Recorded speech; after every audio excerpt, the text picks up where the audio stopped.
Welcome back to my YouTube channel. चलो चलते हैं।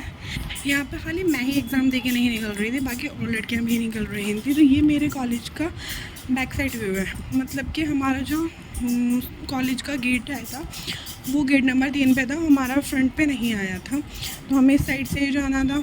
तो बाहर निकलने के बाद में भाई यहाँ पे फ्लाईओवर रोड, तो भाई ये तो सब जानते हैं कि भाई रश तो हर जगह मिलना ही मिलना है, पर अकेले का मज़ा ही कुछ और होता है ना चलने में।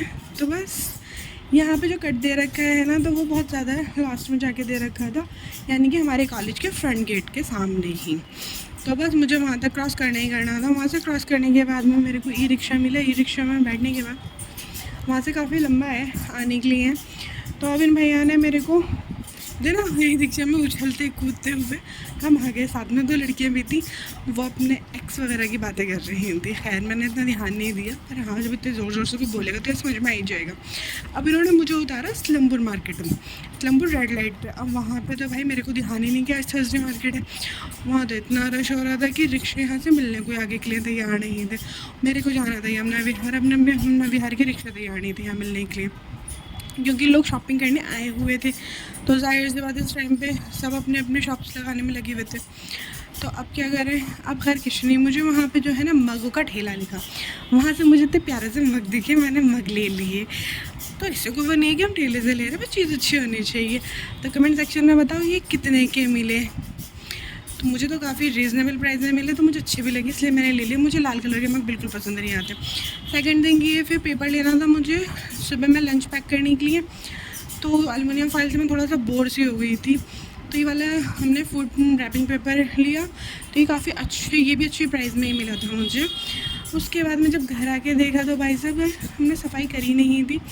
तो जाहिर सी बात है हमारा सारा सामान फैला हुआ था। वो फैलने की वजह ये थी कि हमने अपने दूसरे वाले रूम में मैट लगाया। अब जब मैट लगाया तो जाहिर सी बात है उसका सामान इस रूम में आने ही आना है। तब इस मैट पर हम लगा रहे हैं पोछा। अब ये वाला मॉप जो है ना, ये काफ़ी रीज़नेबल प्राइस में मिल जाता है। मुझे 120 में मिला था, मैं ऑफलाइन शॉप से लेकर आई थी। लेकिन हाँ ये काफ़ी अच्छा है, बस इसमें थोड़ा सा ये है कि आपको इसे निचोड़ने के लिए थोड़ा सा हाथों का यूज़ करना पड़ेगा। लेकिन हमारा जो अपर फ्लोर का जो मॉप सेट है वो बहुत ही अलग है, क्योंकि वो मॉप विद बकेट है, तो उसी के अंदर ही वॉश एंड सिंक का सिस्टम दे रखा है। बट इसमें ऐसा कुछ नहीं है, आपको कोई भी अपने घर की बाल्टी या टब लेना पड़ेगा जिसमें आप इसको डिप करोगे। उसके बाद यहाँ पे सफाई वगैरह सब हमारी क्लीन हो चुकी थी। होने के बाद में ये मैं ऑलवेज़ नाइट सूट में ही ज़्यादातर सफाई करती हूँ, तो मैंने कॉलेज से आने के बाद मैं नाइट सूट में ही चेंज कर लिया था। ये मैंने अपने प्रिंटर को सारा ढक के रख रखा है ताकि भाई इस पर धूल वूल ना है। मेरी रिंग लाइट भी बेचारी काफ़ी टाइम से यूज़ नहीं हुई है, ऐसे ही रखी हुई है। अब दोनों रूम मेरे क्लीन हो चुके हैं। उसके बाद में ऊपर देखा जाके तो मलीदा तैयार हो गया था। चांद मुहर्रम की 7 तारीख है चांद की, तो जाहिर सी बात है मलीदा और शरबत बनना लाजमी है। मलीदा बनाया था अम्मी ने और शरबत बनाया था मैंने।